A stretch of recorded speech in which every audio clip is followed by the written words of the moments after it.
Sources of history.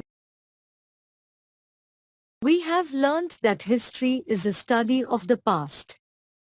What we read today in history had happened thousands of years ago.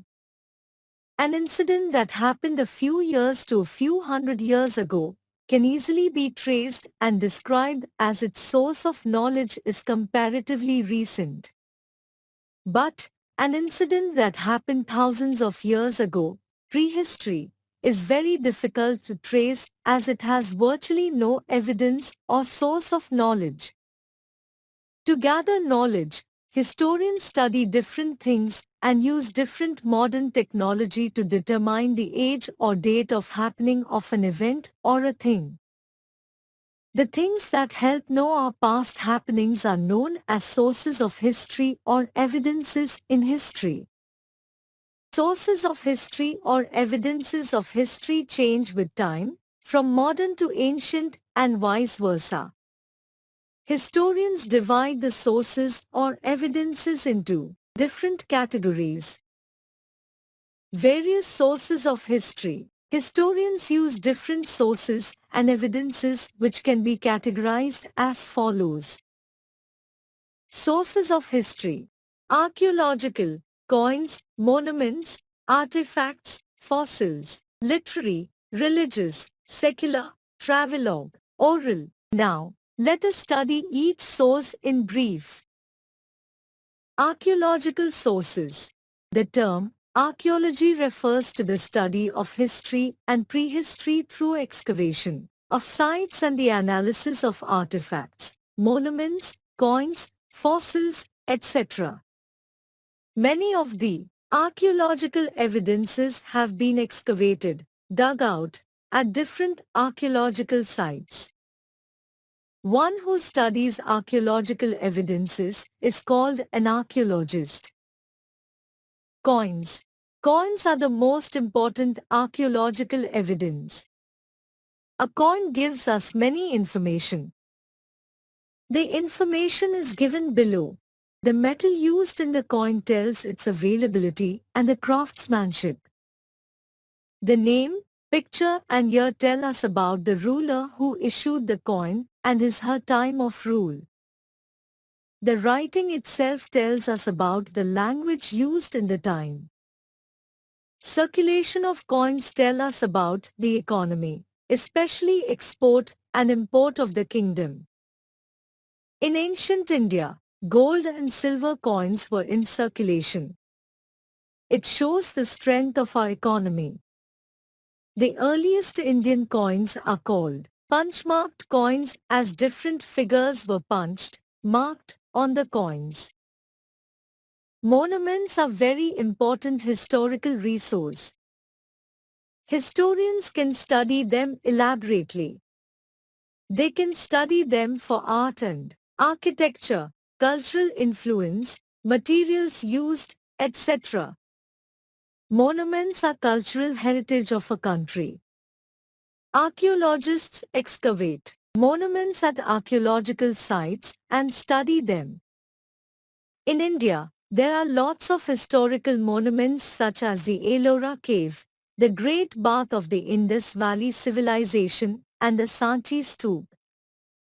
The Stonehenge, the pyramids, Sphinx, the Roman amphitheater, etc. are examples of monuments. The Stonehenge is a prehistoric monument. It was built in several stages. The first one was built about 5,000 years ago. Probably, these were burial sites. Stonehenge tells us about the Neolithic people. The Sphinx. The Sphinx is a mythical creature having a lion's body with a human head. It was probably built in 2500 BC. Artifacts. Artifacts include artistic elements like paintings and sculptures, pots and jewelry. These things give us lots of information like date of origin, artistic style, trade relationship, etc.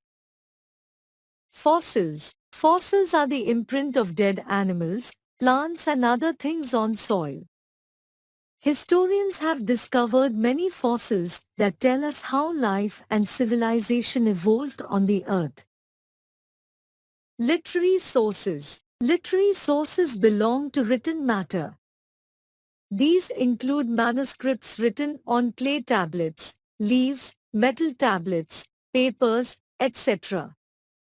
Before the invention of printing machine, almost everything was handwritten. Literary resources are divided into the following groups. Religious literature. Most of the earliest literature is religious in nature.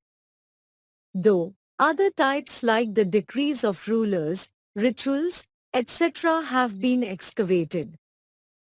Scripts of ancient civilization like Egyptian have been deciphered. But the script of the Indus Valley civilization has still not been deciphered. Religious literature is a literature that contains religious matters. The Vedas is the earliest religious literature. The Ramayana, the Mahabharata, the Purans, etc. are some of the religious books from India.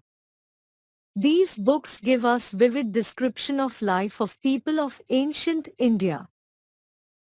Secular literature. Secular literature includes all the non-religious literature. Many great minds have written many books which give us a clear and thorough look into the past. Sometimes, court poets, poet who was in the court of a ruler, ministers, even the rulers themselves, wrote many books. Name of a few books can be mentioned here. The Arthashastra by Chanakya, the Abhigyan Shakuntalam by Kalidasa, the Surya Siddhanta, the Babarnama by Babar, and the Neel Darpan by Deenbandhu Mitra. Travelogue. Some scholars, traders, representatives of the rulers and voyagers traveled far and wide. Traveling in ancient and medieval period was not so easy. It took many years. Therefore, the travelers had enough time and scope to study the life of people they traveled.